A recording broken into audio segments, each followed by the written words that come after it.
Every time you're up on that board, every time they announce the dive you're supposed to do, between now and when that happens, I want you to be on that diving board and try to do the best one you've ever done.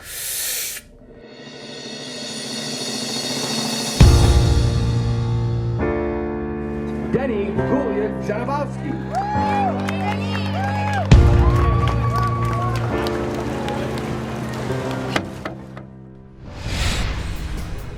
Typical day, I probably wake up at 6:30, get ready for school.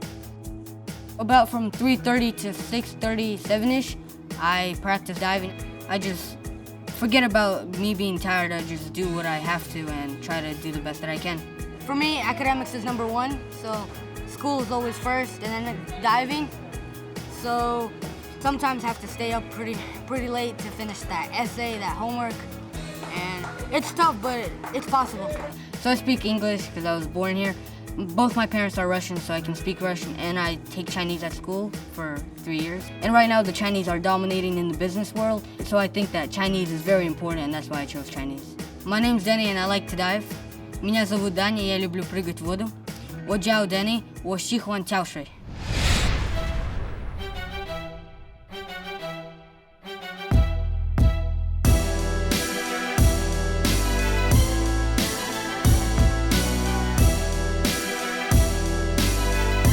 This is pretty much of a sport of self-motivators. I try to tell the kids that you don't have to be great every day, you just have to get better. My parents have given me a lot of confidence over the years. Even if I don't have a good competition, they'll always support me, say, we know you can do it, just try to focus more, work harder. He started his career like a gymnast, and at age 7 we tried also diving. At first, it wasn't really a choice. It was more of like, you have to do diving. It was more convenient because it was at school, so my parents could pick both me and my sister up at the same time, so they didn't have to drive like an hour. Over the times, I just kind of liked the sport more. Denny, it's good, but it's close to great. Just a little duck on the lineup, washed a little bit and caught a little water because of that. He's a really good coach. Helps motivate and support everyone. He thinks more of the team, how the team will do, and instead of thinking about tomorrow, he thinks of the long-term goal. During the summer, we train about 5 to 6 hours a day, and there's a lot of conditioning outside of diving that I do, like pull-ups, push-ups, crunches. I'm concerned more about consistency and fixing some of the small stuff that makes a big difference in the scores. If you think about it, especially 10 meter, you're going off a 3rd-story building, trying to spin around 3.5 times or more, and trying to go straight in without a splash. That's pretty hard. I was at a regular YMCA, and I was learning how to swim. And the worst memory I've had was standing on that like 1 meter springboard and jumping off into the lifeguard. I was so terrified. I'm pretty good at platform, which is 10 meters, because you don't need like a lot of weight to push the springboard down. Once you hit the bottom, the water doesn't really feel like water. It's more of like a really rough surface because you're jumping from so high. If you don't know what you're doing, you can, hit the water wrong.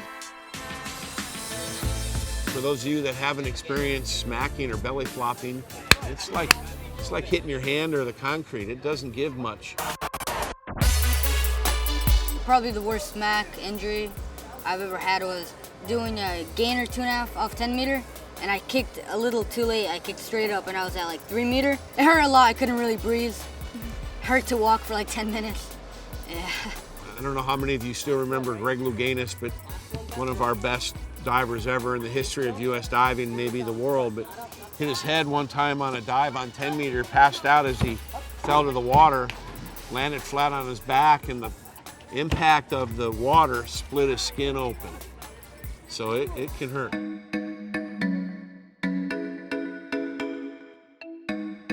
The thing that drives me to do this every day is just the thought of being successful in life and, having a good job. I don't really think about the Olympics. I think college is number one right now. It would be cool if I go, but it's not really on my mind right now. If you take the last year I would say right now he's probably in the top 5. In diving, I have 2 national titles, both on platform. This one was my first national title in 2015. So because of this, later on I went to Cuba to represent the US at the 2015 Junior Pan American Games. That was my first international competition there. This was 2016 Nationals. I was at the bottom of my age group. I was 12 when most were like 13. And I won by .1. So it's probably like the best detail, like the biggest medal I have. So it's pretty nice. It's a good memory. I'm so happy that we can give our children this opportunity to study a lot and of course to practice a lot and travel a lot, because I didn't have this. It's pretty much the best part of my day. Get away from school, you know, just dive, have fun. It's not how hard you get hit. It's how hard you get hit and get knocked down and get up again. That's what matters. Keep going after it.